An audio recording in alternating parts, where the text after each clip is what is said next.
بسم اللہ الرحمن الرحیم الحمد للہ وحدہ والصلاة والسلام علی من لا نبی بعدہ ولا رسول بعدہ اما بعد۔ عقیدہ ختم نبوت کے بارے میں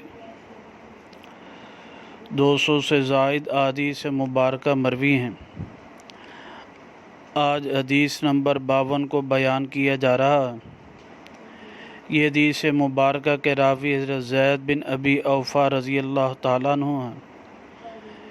کنز العمال میں کتاب الفضائل باب فضائل الصحابہ میں یہ روایت مبارکہ مروی ہے۔ جلد نمبر 13 ہے، رقم الحدیث 36341 ہے۔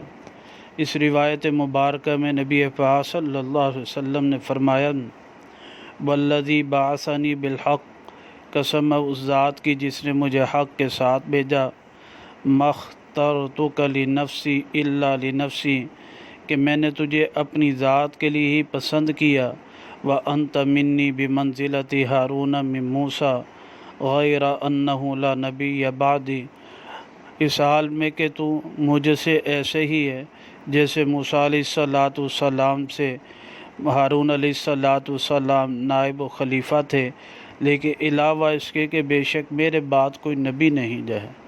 تم خلیفہ اور نائب تو میرے ہوگے، لیکن میرے بعد پیغمبر آنے والا نہیں، لہذا تو خلیفہ ہی آپ ہوں گے۔ تو آپ علیہ السلام نے ختم نبوت کے بارے میں بتایا کہ میرے بعد کوئی نبی نہیں ہوگا۔